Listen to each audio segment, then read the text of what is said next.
Where the easiest of things become an arduous task. When it takes you 10 years just to take 2 steps. When you can start everything but you can finish nothing. Every day is as confusing as the last. That's when you're in a storm. Oh, please don't live in denial. You got some stuff in your life that's attacking you, piling up all around you. Got you tossing and turning in the middle of a storm, only curtailing you from what God has for you. You got to know this morning how to get out of your storm. You know how bad things can get.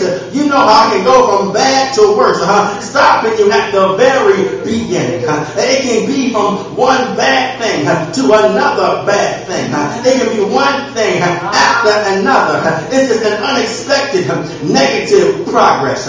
In verse 37, the storm rose up and water was filling the boat. This made their destination harder and harder to get to. It became harder to accomplish the simple task that was facing the disciples. Going around the corner now became an all-day activity. The disciples saw the storm was coming. They underestimated how bad the storm would have hit them. They thought they were getting 3 inches. They got 20 inches. Believing they could simply ride on through it and be on their destination right on time. But that storm made some unexpected negative progress for them.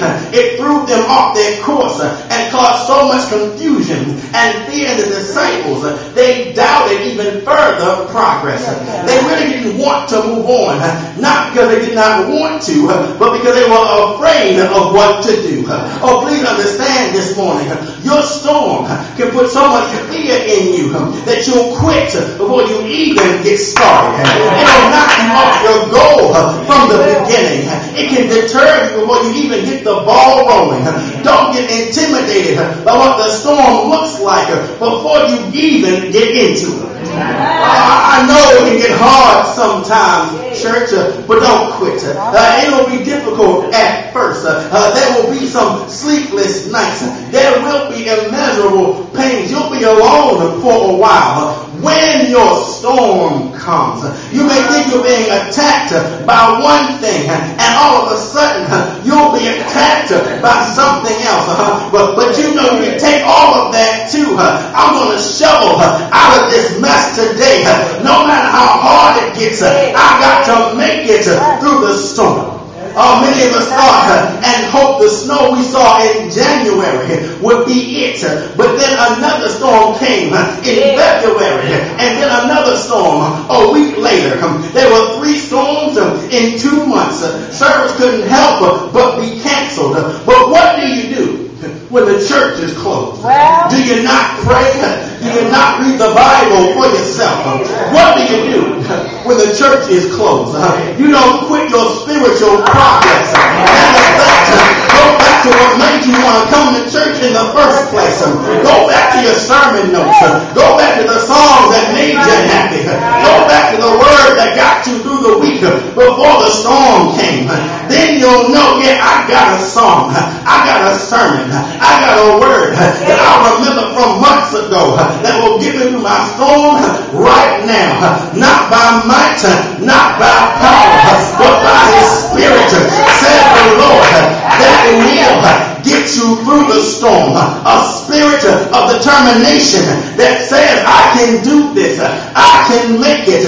This storm won't get the best of me. I'm going to make it through my storm.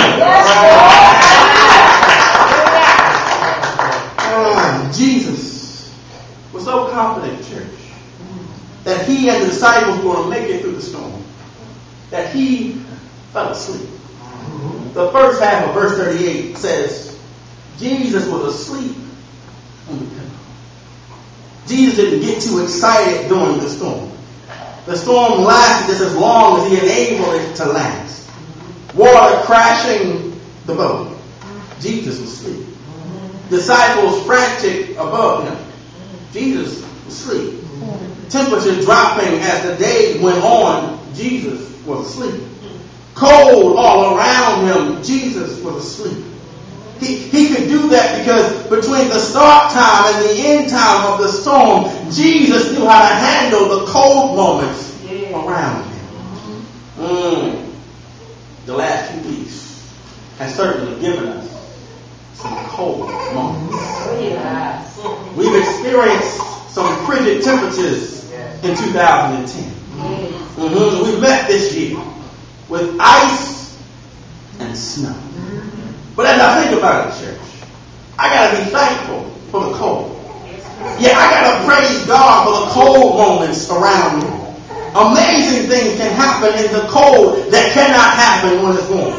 Watch this. The nature of pure science teaches us how the cold and frigid temperatures can cure germs and challenge the immune system of the body to work even harder, thus strengthening the body. Matter of fact, recognize the next time you go into a hospital or a nursing home, how the temperature is kept cool or kept so cold, not to make you uncomfortable, but to destroy the airborne pathogens and unseen bacteria in the air. It's simply killing what you cannot see. Even doctors know that when the cold temperatures are present, germs can easily hide and the symptoms of the sick are easily caught and curable. That's why when the cold moments of your life come around, please don't get down. Don't get depressed, but you should get happy. Why is that, Pastor Whipple? Well, because my God is just killing some things around you in your life that are trying to destroy you, and you just can't see it. He's exposing some stuff that's trying to hold you down while you're in your cold moments, in the middle of the storm. Because in those cold moments, in the storm of your life, you can really see the germs all around you. The parasites become clear, and they got to die because they can't stand the cold. Oh, don't worry about getting weak in the cold moment, because that's when your faith is strengthened. Your faith gets stronger. You can come back better than you were before, because everything bad is gone, and you're ready to come out of your storm. Yeah, you get to see what needs to be there and what needs to go. Even some things you didn't even know were there. I got to be glad for the cold moments in my life. Oh yeah, the cold moments when folks don't call you back. They weren't meant to be there in the first place. Take the hint.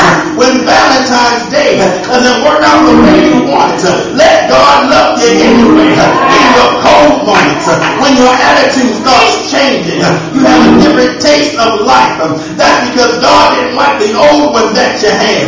He's changing me in my cold moments. When life situations change your heart for the better, it's because of God and what He did in your cold moments. Recognize He's killing off some things in the cold season of your life, and He's getting you ready for the springtime. I'm so glad He's preparing me for the task I'm not ready for just yet. And if you can't hang with me in the cold moments of my life, He's gonna come around when it's springtime. I know He's getting me ready for a springtime, and it starts in my cold moments, in the middle of my storm. It's gonna be right now. But guess what? I know storms come before my every rejection, every excuse, every closed door, every lack is cold right now. But I'm thinking all along, when there's burdens all around me, when family and friends forsake me, when I can't catch a break, when it's cold all around me, God is just preparing me for the spring. I'm going to tell you no, God is getting ready for you. Yes, I'm so grateful for His springtime. Somebody say the cold at the beginning of the year to get me ready for the rest of the year. The temperature in your life is changing. It's cold now,